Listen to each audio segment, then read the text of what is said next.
सीखे। अब कुछ करने की आवश्यकता है, अपनी ताकत का एहसास कराने की आवश्यकता है।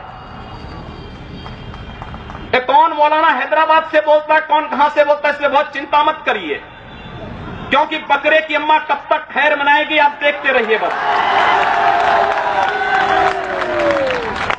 बहुत दिन चलेगा नहीं ये।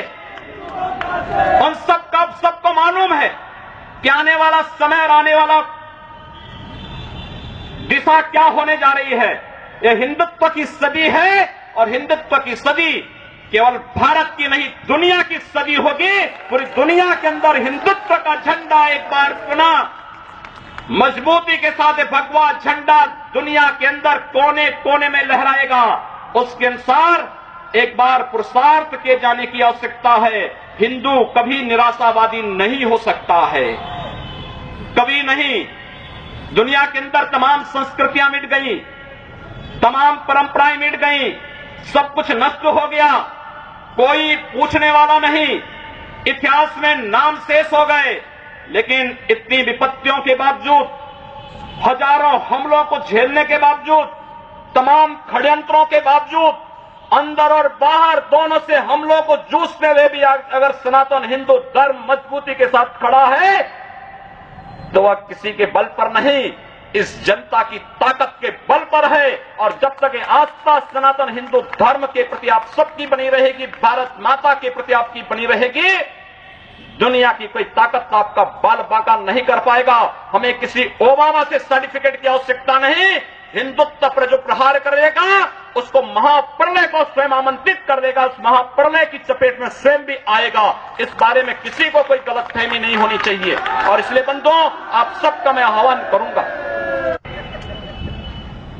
बहराइच में महाराज सुहेलदेव पासी के सामने लोग लड़ने के लिए आए थे, मात्र 2 लोग बचे थे, सब के सब मार डाले गए थे। और 1971 में 95,000 पाकिस्तानी कायरों को किस तरीके से मुर्गा बना करके नाक रगड़ने के लिए मजबूर कर दिया गया था भारत के बहादुर जवानों के द्वारा। और अगर इसके बाद भी आंखें नहीं खुलती हैं तो एक बार पुनः देख लें अपनी ताकत को। मैं तो यही कहूंगा, अंत में मुझे केवल यही कहना है कि बहुत महत्व मत दीजिए, ये हैदराबादियों को बहुत महत्व मत दीजिए, ये सब मौलानाओं को बहुत महत्व देने की आवश्यकता नहीं। दुनिया के अंदर जहां भी जाएंगे शक की निगाहों से देखे जाएंगे। भारत का संत दुनिया के अंदर कहीं भी जाता है सम्मान की निगाहों से देखा जाता है। पूरी दुनिया के अंदर जहां भी भारत की संत परंपरा जाती है। सिंगापुर में मैं गया, मैं देर में पहुंचा, जब एयरलाइंस में बैठने के लिए हुआ तो उसने मेरे कपड़े देखे और सबसे आगे की सीट में बैठे हुए लोग वो खड़े हो गए, वो मुझे बुलाने लगे कि आप आगे। मैंने कहा नहीं, मेरी सीट पीछे। कहा नहीं, आप आगे बैठिए। वहां की थाईलैंड में गए, वहां की बस में आगे की 2 सीट तो केवल संतों के लिए है, यानी मुफ्त में यात्रा करिए, जितनी यात्रा कर सकते हैं। दुनिया के अंदर कहीं भी आप जाएंगे, भारत की संत परंपरा का सम्मान है और भारतीय नागरिकों का सम्मान है। यह भारतीयता की देन है। ओबामा जी, इसके लिए किसी से हम लोगों को सर्टिफिकेट लेने की आवश्यकता नहीं। हमारा प्रमाण हमारी विरासत है, हमें जो कुछ भी मिला है वह दुनिया के सामने है। लेकिन याद रखना, अगर कोई हिंदुत्व को छेड़ेगा तो वह मानवता की बर्बादी का संदेश होगा और कुछ नहीं होगा। हिंदुत्व दुनिया के अंदर सुख और शांति का प्रतीक है और विश्व हिंदू परिषद इसका नेतृत्व कर रहा है। विश्व सुरक्षा की गारंटी हो।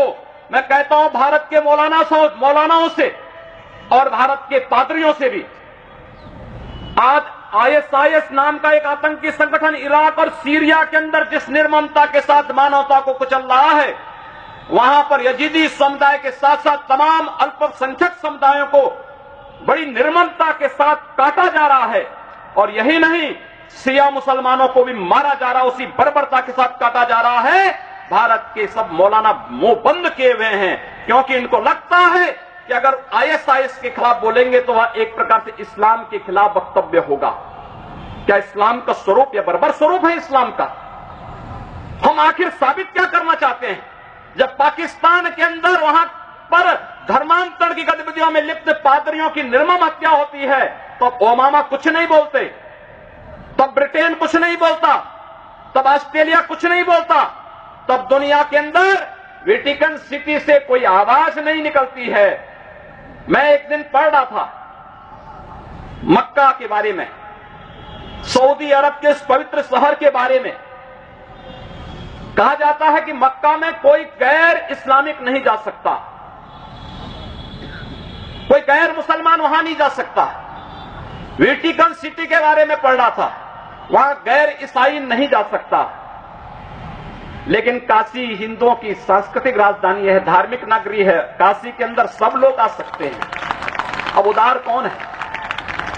यानी हमारी काशी में सब लोग आ सकते हैं, ऊंची ऊंची मीनारें बना सकते हैं, मीनारों से चिल्ला सकते हैं, तो भी हम पर आवाज, तब भी हम पर आरोप लगते हैं। लेकिन सऊदी अरब में, मक्का मदीना में कोई दूसरा नहीं जा सकता, कोई नहीं जा सकता, कोई दूसरा गैर मुस्लिम नहीं जा सकता।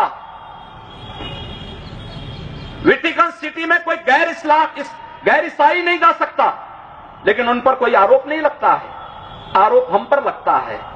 आप उन सच्चाइयों को देखिए। अगर वेद किण्वंतो